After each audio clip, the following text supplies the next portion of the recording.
Ma'asyiral muslimat yang dimuliakan Allah Azza wa Jalla. Tetapi sebelum kita bahas siapa orang-orang yang akan diberatkan hisabnya pada hari kiamat, kita harus paham dulu tentang hal-hal yang menyangkut masalah hisab ini.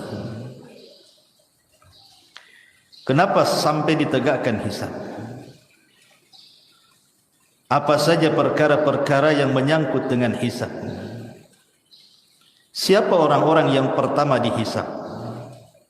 Dan siapa yang diberatkan hisabnya? Tentu ini pembahasan yang cukup panjang, tapi saya akan berusaha untuk menyingkat.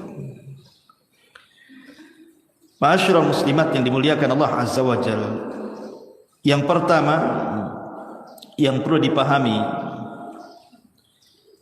bahwa tegaknya hisab ini berdasarkan keadilan Allah.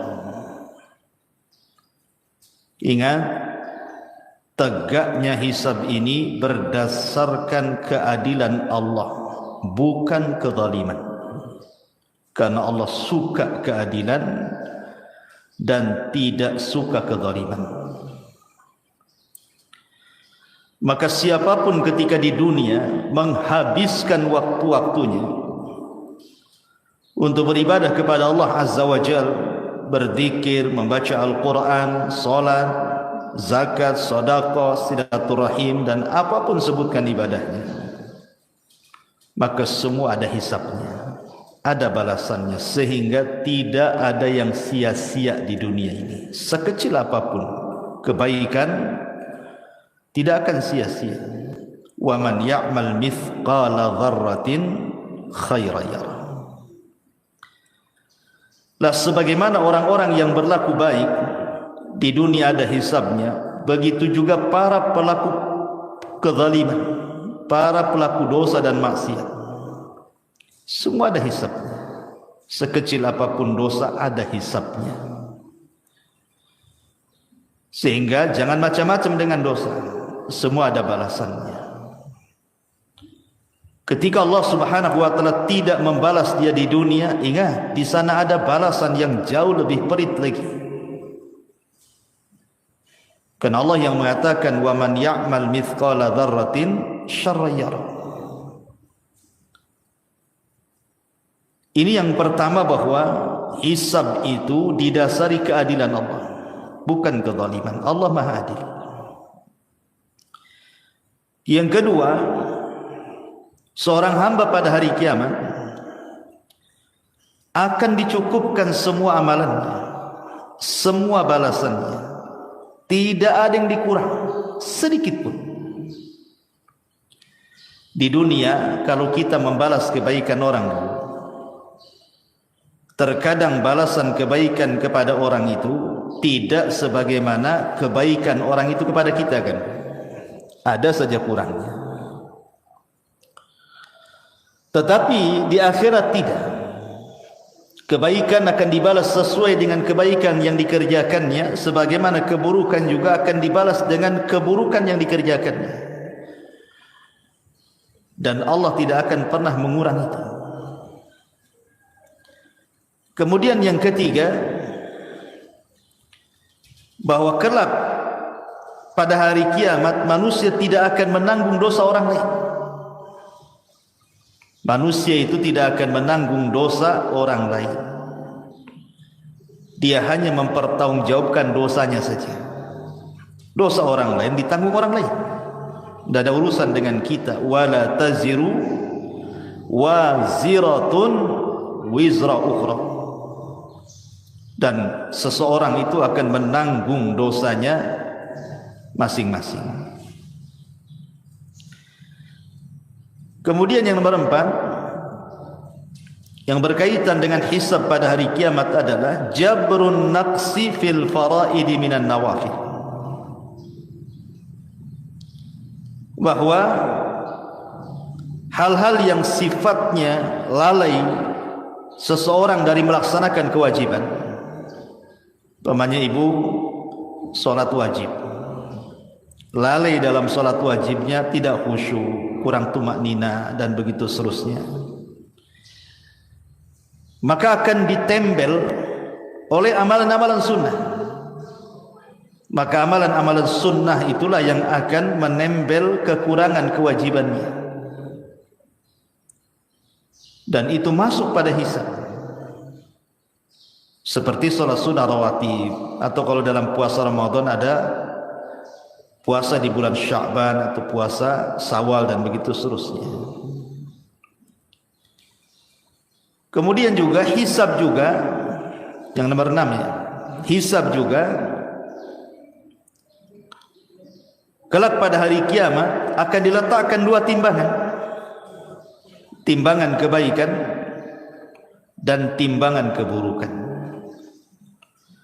Mana-mana timbangan kebaikan lebih berat, maka dipastikan dia masuk surga. Mana-mana timbangan keburukan yang lebih berat, dipastikan masuk neraka.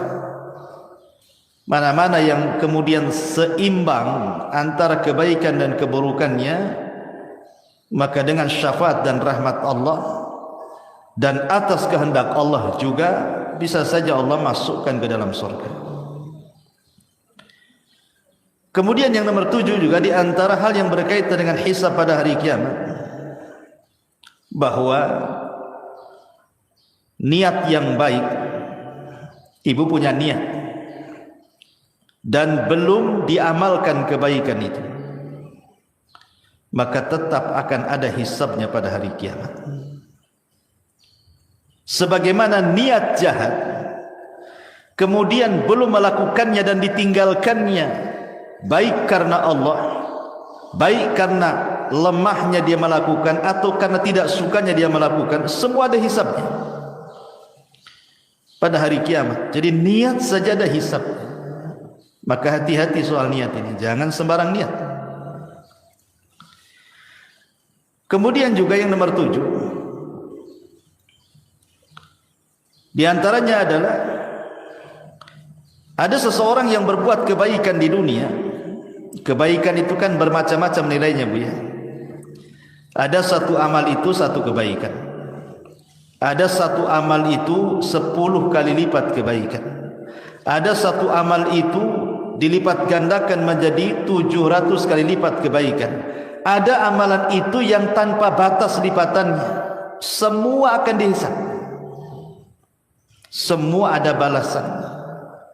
Sebagaimana dosa juga ada yang satu dosa itu dilipat gandakan, dosanya sama, tetapi terkadang dilipat gandakan. Maksiatnya sama, tapi terkadang dilipat gandakan dosanya. Seperti orang yang melakukan dosa di asyuril hurum, di bulan-bulan hurum. Itu kan beda ketika dia melakukan di luar bulan hurum.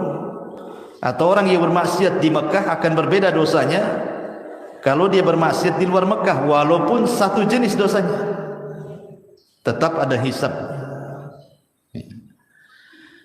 Ma'asyiral muslimat yang dimuliakan Allah Azza wa Jalla, termasuk juga berkaitan dengan qisas pada hari kiamat,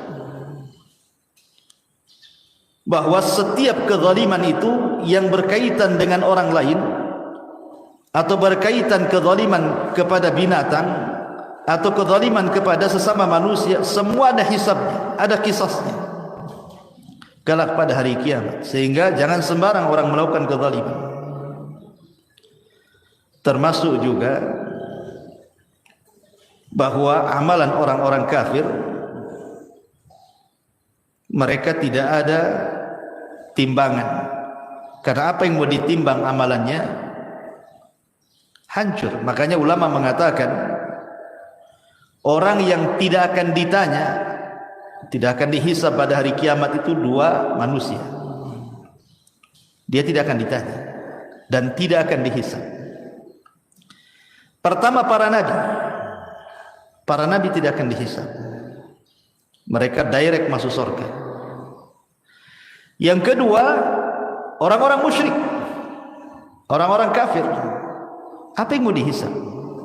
Tidak ada amalan sedikit, direct masuk neraka. Ya. Ma'asyiral muslimat yang dimuliakan Allah Azza wa Jalla. Kemudian juga di antaranya termasuk juga yang berkaitan dengan hisab adalah as-sitru lil mustatir. orang-orang yang akan ditutupi aibnya saat dihisab pada hari kiamat. Seperti orang yang suka menutup aibnya orang lain, maka Allah akan tutup aib dia pada hari hisab kelak, pada hari kiamat. Dan begitu seterusnya. Dan banyak juga amalan-amalan yang lain yang berkaitan dengan hisab. Taib. Lalu siapa orang-orang yang pertama kali dihisab? Ada beberapa riwayat yang disebutkan oleh para ulama. Secara umum orang yang pertama kali dihisab adalah kaum muslimin, orang-orang Islam, umat Nabi SAW. Itulah umat yang pertama kali dihisab sebelum umat-umat yang lainnya. Dan ini keistimewaan umat Islam, umat Nabi SAW. Lah di antara umat Islam ini yang pertama kali dihisab adalah seorang sahabat Rasul, namanya Abdullah ibnu Abil Asad. Abdullah ibnu Abdil Asad. Itulah yang pertama kali dipanggil dihisab pada hari kiamat. Dan ini hisab kebaikan. Tetapi kalau hisab keburukan, yang pertama kali dipanggil saudaranya, namanya Al-Aswad ibnu Abdil Asad. Itu dua bersaudara, Bu. Yang pertama Abdullah ibnu Abdil Asad, dia sahabat Nabi masuk Islam. Saudaranya namanya Al-Aswad ibn Abdil Asad. Ini kafir, musuh Islam. Inilah dua-duanya yang pertama kali dipanggil dari umat Islam. Adapun dalam riwayat yang lain disebutkan di antara orang-orang yang akan dipanggil pada hari kiamat adalah orang-orang yang suka memaafkan atau mudah memaafkan kepada orang lain. Sebagaimana hadis yang dikeluarkan Imam Ibnu Abi Hatim dan juga Imam Baihaqi dalam kitab Syu'abil Iman dari Al-Hasan, Nabi SAW bersabda, "Idza waqafal ibadu lil hisab yunadi munadi."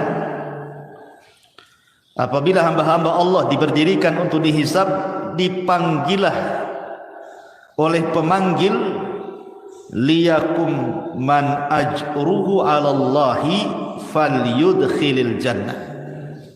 Berdirilah orang-orang yang disembunyikan pahalanya oleh Allah, masukkan mereka ke dalam surga.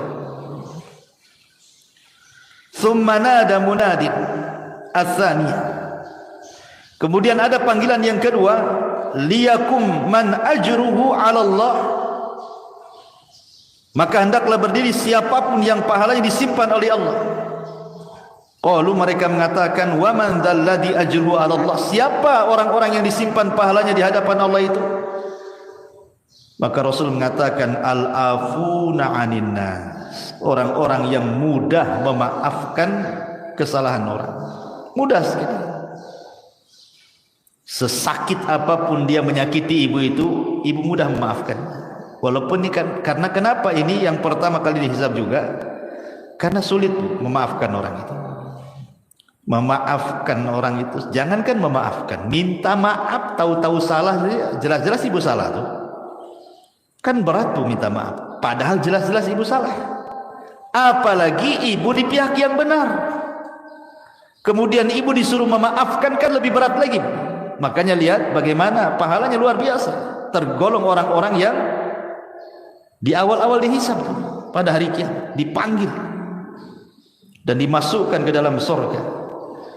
Dan Allah katakan, faman afa wa aslaha fa ajruhu 'ala Allah. Siapa yang mudah memaafkan dan mengislah, maka pahalanya disimpan Allah Subhanahu wa taala. Kemudian juga di antara orang-orang yang pertama kali dihisab juga sebutkan dalam hadis adalah orang-orang yang senantiasa menjalankan salat. Awal ma yuhasabul abdu yaumal qiyamah salatu. Yang pertama kali dihisab adalah salatnya. Siapa yang baik solatnya maka semua amalannya dianggap baik. Siapa yang buruk solatnya maka semua amalannya dianggap buruk. Termasuk soal darah, pembunuhan. Itu juga awal ma yuqda anhu yaumal qiyamah ad-dima. Awal yang pertama diputuskan pada hari kiamat adalah persoalan darah, pembunuhan. Ma'asyiral muslimat yang dimuliakan Allah Azza wa Jalla, ini juga di antara orang-orang yang pertama kali dihisab pada hari kiamat. Baik, kita masuk pembahasan. Lalu siapa orang-orang yang diberatkan hisabnya pada hari kiamat itu? Siapa mereka? Aisyah Ummul Mukminin radhiyallahu anha, beliau pernah suatu ketika bertanya kepada Nabi sallallahu alaihi wasallam tentang ayat fasaufa yuhasabu hisaban yasira. Fasaufa yuhasabu hisaban yasira. Maka kelak ada orang-orang yang akan dihisab dengan hisab yang mudah. Maknanya di sana ada hisab yang sulit. Maka Nabi sallallahu alaihi wasallam ketika itu mengatakan man husiba udzib. Man husiba udzib. Siapa yang dihisab secara detail oleh Allah Azza wa Jalla pasti binasa. Siapa yang dihisab secara detail pasti binasa. Maksudnya apa? Ada sebuah hadis yang dikeluarkan oleh Abu Dzar Al-Ghifari radhiyallahu anhu, yang dikeluarkan Imam Muslim. Nabi SAW mengatakan, inni la a'lamu akhiru ahlil jannah duhulan. Aku paling tahu siapa orang yang paling akhir orang masuk surga. Maksudnya masuknya. Wa akhir ahlin nar khurujan minha. Dan yang terakhir penduduk neraka yang keluar dari neraka. Siapa mereka? Rajulun yu'ta bihi yaumal qiyamah. Seorang laki-laki akan didatangkan di hadapan Allah pada hari kiamat. Fayuqal, dan dikatakan, i'ridu alaihi sighara dhunubihi. Tampakkan kepadanya dosa-dosa kecilnya. Dan dia sudah ketakutan. Karena disuruh ditampakkan dosa kecilnya, belum lagi dosa besarnya. Maka tiba-tiba kemudian setelah ditampakkan dosa-dosa kecilnya, kemudian Allah ampuni. Kemudian dia pun meminta untuk ditampakkan dosa-dosa besarnya, karena melihat dosa kecilnya diampuni, apalagi dosa besar, menurutnya dia begitu. Tapi dalam hadis warfa'u anhu kibaraha, dan angkat dosa-dosa besarnya. Fatu'radu alaihi sigharu dhunubihi, maka ditampakkan padanya dosa-dosa kecilnya. Fayuqal, maka dikatakan, amilta yauma kadza wa kadza wa kadza wa kadza, apakah engkau melakukan ini wa amilta yauma kadza wa kadza kadza wa kadza, dan engkau juga mengamalkan pada waktu hari ini itu dan lain sebagainya. Maka orang ini mengatakan na'am ya. Na'am ya. La yastati'u an yunkira wa huwa mushfiqun min kibari dhunubihi an tu'rada alaihi. Dan dia tidak bisa ingkar, tidak bisa mungkir dari dosa kecilnya, dia mulai ketakutan dengan dosa besarnya. Fayuqal, maka dikatakan padanya, innalaka makana kulli sayyi'atin hasanah. Bagimu telah dihilangkan perbuatan burukmu dan diganti dengan kebaikan. Maka orang ini mengatakan, Rabb, qad amiltu asya'a la araha hahuna. Ya Rabb, aku sudah mengamalkan sesuatu yang aku tidak bisa melihatnya di sini. Falaqad ra'aitun nabiyya sallallahu alaihi wasallam dhahika hatta badat nawajib. Kata Abu Dzar, aku melihat Rasul tertawa sampai gerahmnya nampak. Maksudnya apa hadis ini, Bu? Hadis ini menjelaskan tentang hisab yang mudah. Hisab yang mudah itu adalah hisab yang tidak ada rincian secara detail. Jadi kalau ibu dipanggil, ibu tidak ditanya soal rincian-rincian dosa, tetapi ibu hanya ditanya dosa-dosa kecil saja. Kemudian setelah ditanya, ibu mengakui dosanya, maka Allah mengatakan dosa yang kecil yang ibu lakukan aku ganti dengan kebaikan. Dia sudah mulai ketakutan tuh, tetapi setelah dia mendengar bahwa dosa kecilnya diganti kebaikan, kemudian dia berpikir bagaimana dosa besar. Maka Allah subhanahu wa ta'ala tidak mempermasalahkan dosa besarnya. Inilah yang disebut dengan hisaban yasira, namanya ibu ya, hisabnya mudah. Hanya ditampakkan amalannya saja, suruh mengakui tanpa ada perdebatan, dan tidak dirinci. Hanya sebagian kecil dosa saja ditanyakan, dan dosa-dosa yang lain dianggap ditutup. Ini kan luar biasa. Inilah disebut hisaban yasira, namanya hisabnya mudah. Tapi kalau hisabnya berat, hisabnya sulit, inilah hisab yang seseorang akan selama kehidupannya itu akan diaudit seluruh amalannya. Akan diaudit seluruh amalannya itu, yang kecil sampai yang kecil sekali, yang nampak, yang tidak tampak, yang badan, yang hati, semua akan dirinci. Tidak ada yang terlewat sedikit. Ini namanya hisab yang berat, itu namanya. Betul-betul ditanyakan semuanya.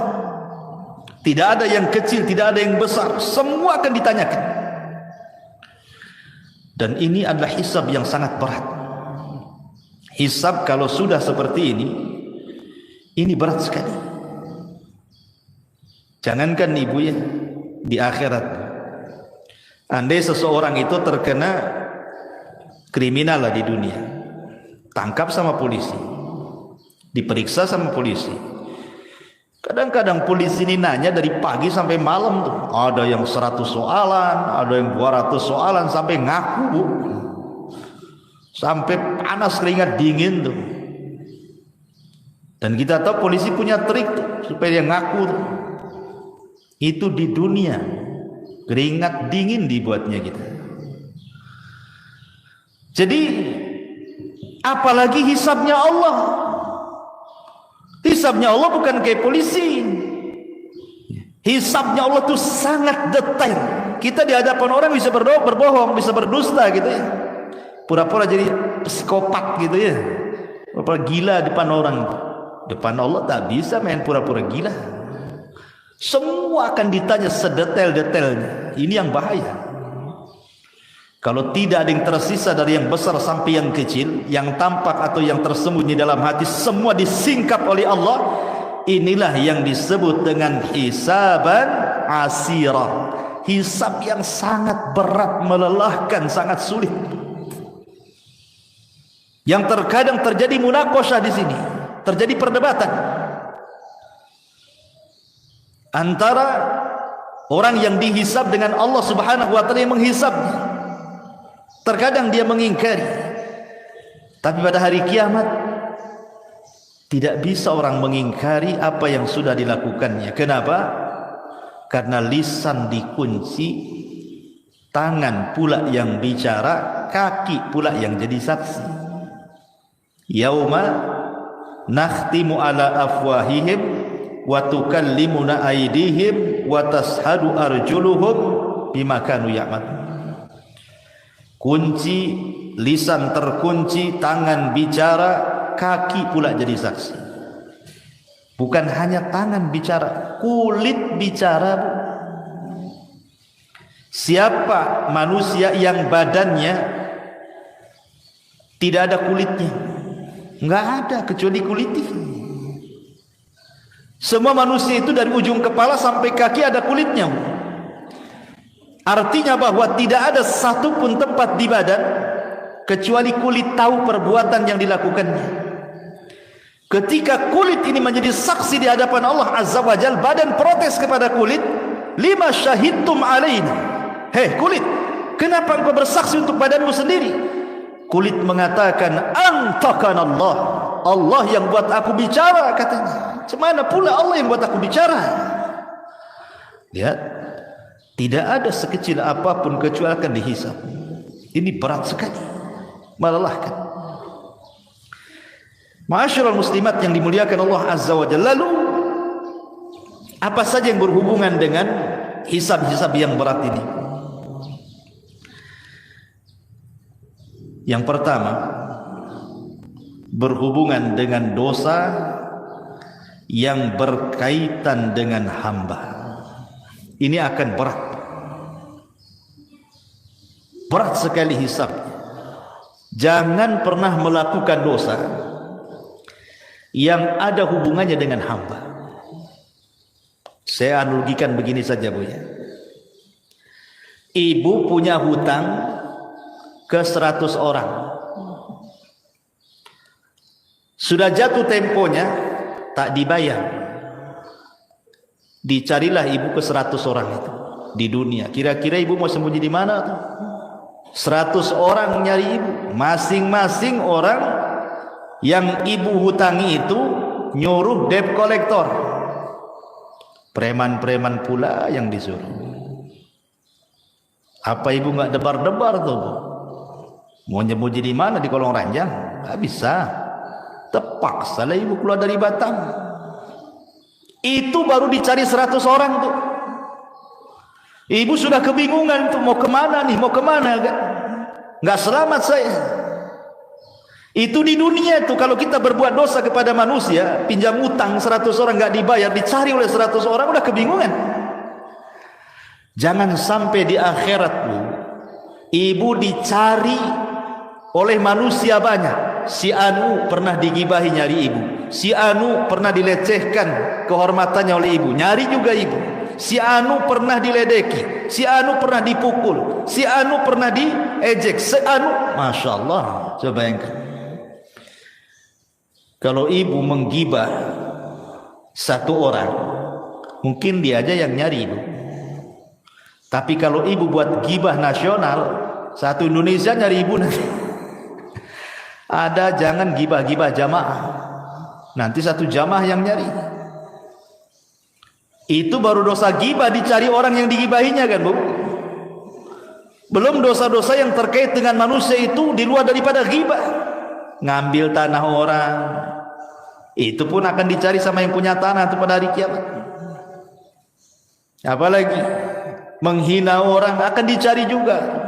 Itu akan sulit hisabnya. Makanya kenapa orang yang seperti ini disabdakan oleh Nabi sallallahu alaihi wasallam, atadruna mal muflisu hadhil ummah. Kata Nabi sallallahu alaihi wasallam, kalian tahu siapa muflisnya umat ini?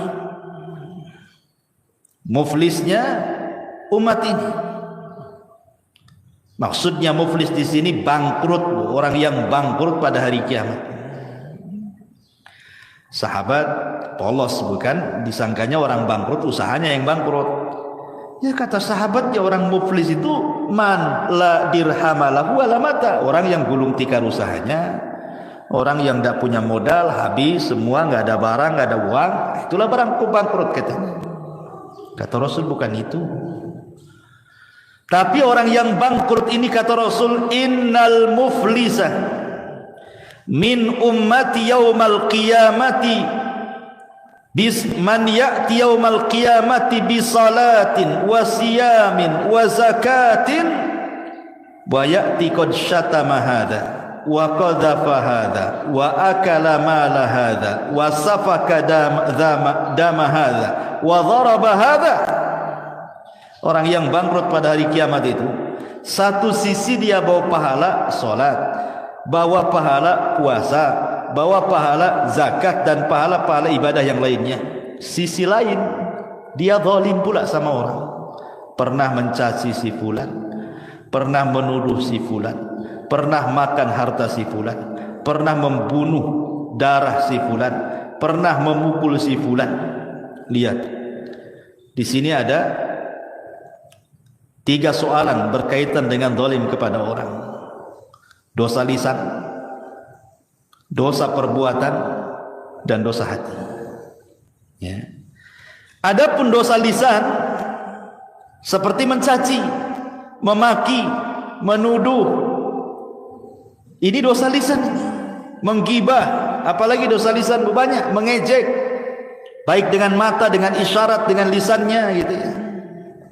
Macam-macam.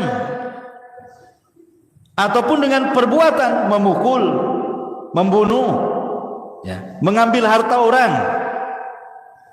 Ataupun dengan hati, hasad kepada orang, benci kepada orang, dendam kepada orang, dan begitu seterusnya. Semua akan dicari ibu gara-gara dosa 3 perkara ini. Dan ini akan menyulitkan hisab ibu nanti pada hari kiamat. Makanya di dunia, siapa yang di dunia sedikit dicari orang, maka dia akan dimudahkan hisabnya pada hari kiamat. Kalau di dunia banyak dicari orang, maka di akhirat pun akan dipersulit hisabnya.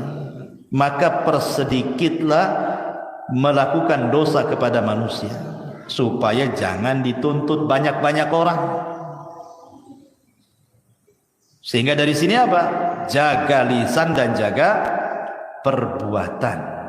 Al-muslimu man salimal muslimuna min lisanihi wa yadi. Seorang muslim itu yang selamat orang muslim lain dengan lisan dan tangannya. Sedikitkan, Bu. Ya, gibah kurangi. Kalau bisa janganlah, bukan dikurangi. Jangan. Kalau dikurangi masih gibah namanya. Hal-hal yang seperti itu. Kemudian hal-hal yang menjurus kepada dosa orang. Kurangi komentari orang. Jangan kepo. Apa Bu kepo? Kepolisi, tanya-tanya. Ya. Kepo itu bahasa Cina atau bahasa apa? Ya kepo lah kan, orang jalan mungkin tak lurus jalannya, pincang. Kok gitu jalannya katanya. Ngapain ibu tanya? Urusan dia lah jalannya kayak gitu. Ya, nampak orang jalan gemuk itu kan. Tak pandai dayat orang itu katanya. Lah, tak pandai pula dayat sama orang. Pakaian tak cocok dengan kulit. Cemana kulit hitam pakaian merah pura. Jadi merah hitam lah, orang merah putih harusnya katanya. Subhanallah, kok kepo gini orang nih kan. Itu kurangi dosa-dosa kayak gini nih. Memang dia nggak dengar ucapan ibu, tapi nanti pada hari kiamat nyari ibu loh. Dulu kok yang ngomong aku hitam merah. Kan gitu ya. Dulu kok yang bilang aku pincang lari-lari gitu. Semua akan ditanya, kurangilah kepo-kepo tuh. Itu urusan dengan orang. Itu kan dicari orang nanti. Siapapun semakin banyak yang nyari orang karena perbuatan orang ini kepada orang lain, oh itu makin sulit tuh hisabnya. Maka berhenti, stop, jangan melakukan dosa pada manusia. Ya. Ini yang pertama. Yang kedua, persoalan keikhlasan. Persoalan keikhlasan. Usahakan dalam beramal itu jangan sampai diberikan kepada selain Allah Azza wa Jalla. Karena ada orang-orang yang nampaknya berbuat baik, harusnya dia dapat hisab yang mudah, atau boleh jadi tidak dihisab. Rupanya dia pula hisabnya sulit. Ketika dia beramal kebaikan diniatkan bukan karena Allah. Dalam sebuah hadis Nabi SAW mengatakan, awal ma yuqda anhu awal man tusyu'ira bihi yaumal qiyamah. Orang yang pertama kali disentuh pada hari kiamat adalah 3 manusia. Siapa 3 manusia ini? Pertama orang pakar Quran, yang kedua pakar sedekah, yang ketiga pakar jihad. Dohirnya kan bagus Bu ya. Pakar Quran bagus, sedekah bagus, jihad bagus, bagus 3-tiganya. Masalahnya 3-tiganya beramal untuk selain Allah. Nanti akan dipanggil tuh pada hari kiamat. Tampakkan amalannya. Betul kau itu yang baca Quran tuh, khusyuk-khusyuk tuh. Betul ya Rabb, itu saya. Apa maksudmu tuh? Aku baca Quran karenamu ya Rabb. Kata Allah, kadzabta, dusta kau. Kok ini baca Quran biar orang mengatakan kau seorang qari saja, ya kan? Kemudian ahli sedekah juga mengatakan ditampakkan amalnya. Itu siapa tuh yang bersedekah atau bolak-balik ke dual ilmi itu masih uang sedekah tuh? Itu aku itu.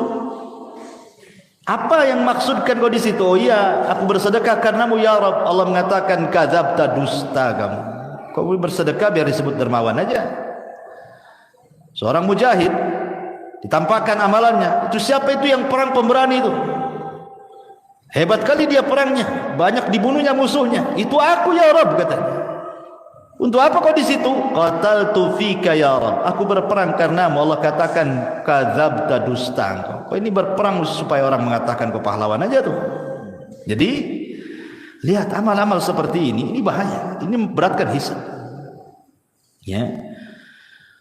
Kemudian juga hal-hal yang memberatkan juga selain daripada perkara-perkara ketidakikhlasan.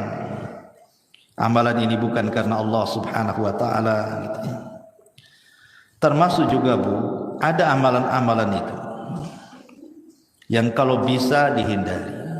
Karena ini berat azabnya pada hari kiamat. Contohnya apa? Contohnya umpamanya Rasul mengatakan salasatun la yanzurullahu azza wa jal yaumal qiyamah. Allah tidak akan melihat kepada 3 orang ini pada hari kiamat. Siapa mereka? Al-aqu liwalidayhi. Ini juga yang berat hisabnya. Orang yang durhaka kepada orang tua. Orang yang durhaka dengan orang tua. Sama dosanya, hisabnya juga berat. Wal mar'atul mutarajjilatu, ataupun laki-laki yang menyerupai perempuan yang menyerupai laki-laki atau sebaliknya, LGBT. Dan sekarang banyak perempuan yang menyerupai laki-laki, ngomong digede-gedein, pakaian dibuat kayak laki-laki, pakai jas, pakai jin dibawa-bawa di kakinya coba. Jadi ada pakaian diketat-ketatin, ngapain coba? Itu bukan kodratnya perempuan. Ini besar nih ikobnya pada hari kiamat. Ataupun dayuth, kepala rumah tangga yang tidak punya kecemburuan sama sekali. Nggak punya kecemburuan, nggak apa-apa mau istrinya maksiat, mau anaknya maksiat, nggak peduli dia. Dayus, hati. Ini juga besar dosanya. Ya, dan berat hisabnya juga ya. Ataupun sebagaimana Nabi SAW mengatakan al-mannan, dalam riwayat yang lain mannah, suka menyebut-nyebut pemberian. Ya. Atau dalam riwayat yang lain 3 orang yang tidak akan diajak bicara adalah pada hari kiamat dan bahkan tidak akan dibersihkan. Syekhun zanin, orang tua yang berzina, malikun kadzab, penguasa para pendusta, dan orang miskin sombong. Saya ini heran kalau ada orang miskin sombong tuh, udah miskin sombong lagi kan itu. Kalau orang kaya sombong wajar lah kan ya. Ada yang disombongkan kaya, orang miskin sombong, apalah yang disombongkan itu? Tak tahu diri itu namanya. Ini besar dosanya, ya. Dan banyak lagi ya orang-orang yang sombong nanti pada hari kiamat juga akan dikumpulkan dan dijadikan seperti semut. Ini diantara keterangan para ulama bahwa nanti pada hari kiamat itu semua akan dihisab di hadapan Allah, termasuk juga Allah mengatakan latus alunna yauma idzin anin naim, karena akan ditanya pada hari kiamat soal nikmat, semua nikmat itu akan ditanya, yang kecil, yang besar semua akan ditanya di hadapan Allah Subhanahu wa taala.